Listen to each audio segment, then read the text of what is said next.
կրկին նշվեց, որ կատարողական 98% է, ըստ էության ինչպես կարող եք գլխի ընկնել այս թվերի տարբերությունից, ճշտված բյուջեն ավելացել է 10.7 միլիարդ դրամով, այս տարբերությունը պայմանավորված է եղել հիմնականում մեկ գործոնով, Փարիզում դեսպանության նոր շենքի ձեռքբերումը 9.9 միլիարդ դրամ։ Բոլորը տեսել եք այդ շենքը, կարծում եմ, վարչապետի Ֆրանսիա այցի ժամանակ նաև առիթ եղավ վիդեո կադրեր հրապարակել, հանրայնացնել այնտեղից։ Ուզում եմ այս առիթը օգտագործել խոսել դեսպանությունների շենքերի մասին։ Կհիշեք, որ նախորդ տարի, այսինքն հաշվետու տարի 24-ի նախորդը 2023-ին մենք շենք ենք ձեռք բերել նաև Միացյալ Թագավորությունում, Լոնդոնում, եւ հիմա եթե հիշում եք, թարմ են քննարկումները, մենք կառավարության որոշում ունենք ձեռք բերել Բրյուսելում Հայաստանի Հանրապետության դեսպանության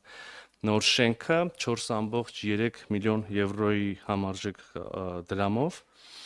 Արդեն առիթ ունեցել ենք նշելու, որ այս շինությունը գտնվում է Բրյուսելի հեղինակավոր եվրոպական թաղամասում, անմիջական հարևանությամբ գտնվում են դեսպանություններ, ներկայացություններ, Եվրոպական միության կառույցներ, ֆունկցիոնալ եւ լոգիստիկ էական առավելություններից բացի շինության ձեռքբերումը կունենա նաեւ քաղաքական եւ խորհրդանշական բաղադրիչ, մասնավորապես հաշվի առնելով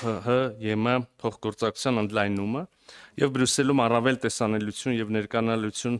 ապահովելու կարեւորությունը։ Այն էապես գերազանցում է ներկայիս շենքը, շինությունը 1500 քառակուսի մետր է մոտավորապես։ Եվ իհարկե հաշվի առնելով անշարժ գույքի գների շարունակական աճը, այս ձեռքբերումը նաև կարող է հանդիսանալ բացի քաղաքական նշանակությունից եւ ներկանալուց, նաև որպես շահավետ երկարաժամկետ ներդրում։ Ընդհանուր առմամբ օտարերկրապետություններում թվով 64 դիվանագիտական ներկայացուցչություններից 20 ծառայողական շենքեր հանդիսանում են Հայաստանի Հանրապետության սեփականություն, 6 շենքը նվիրաբերված են բարերարների կողմից, 2-ը փոխադարձության սկզբունքով,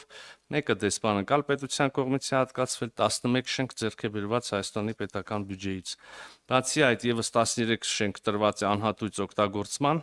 տարբեր կազմակերպությունների կողմից, մնացած 31-ը վարձակալվում են մեր կողմից։